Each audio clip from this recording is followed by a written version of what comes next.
Friends ఎలా ఉన్నారు? Welcome to my channel Karmasanga. ఈ వీడియోలో రీసెంట్గా ఇద్దరు ఫ్రెండ్స్ పందాలేసింది 19 వీళ్ళు తాగి చనిపోయారు. కానీ వీళ్ళు తాగి చనిపోవడం ఏంటి ఎలా చెప్తాను. ఇప్పుడు బీర్ తాగినప్పుడు అందులో ఆహారం ఉంటుంది కదా, అది ఏం చేస్తుందంటే మన మెదడులోని ఏడిహెచ్ అనే ఒక హార్మోన్ని నిద్రపుస్తుంది, అంటే పనిచేయకుండా ఆపుతుంది కాసేపు. ఏడిహెచ్ అంటే యాంటీ డయాబెటిక్ హార్మోన్.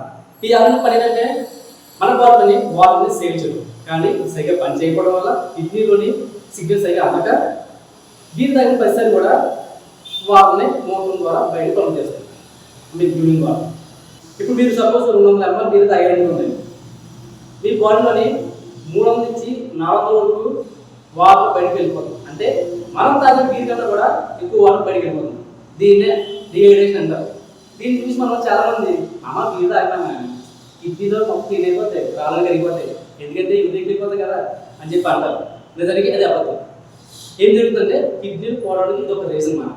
ఓకే, దీనికి సింటమ్స్ ఎలా ఉంటాయంటే మార్నింగ్ లేవగానే మనకి నోరు ఎక్కువడం, తలనొప్పి రావడం, బాడీ నీరసం కనిపించడం జరుగుతుంది కదా, దాన్నే హ్యాంగ్ ఓవర్ అవ్వడం. ఇదంతా ఎందుకు జరుగుతుందంటే వాటర్ కంటెంట్ మన బాడీ లేదు అని చెప్పడం కోసం ఎందుకు జరుగుతుంది. ఓకేనా? సో ఇప్పుడు తెలిసింది కదా, ఈ సాధించి చిల్లు అయ్యేటప్పుడు బీర్ తాగేటప్పుడు వాటర్ మెయింటైన్ చేద్దామా, ఎంజాయ్ చేయదని చెప్పండి, నేను ఎంజాయ్ చేయండి, బట్ వాటర్ బాటిల్ మెయింటైన్ చేయండి, అప్పుడే మన అంత కూడా బాగుంటుంది. పక్కన సో వీడియోస్ లైక్ చేయండి, షేర్ చేయండి, సబ్స్క్రైబ్ చేయాలి అని చిన్న నోటే.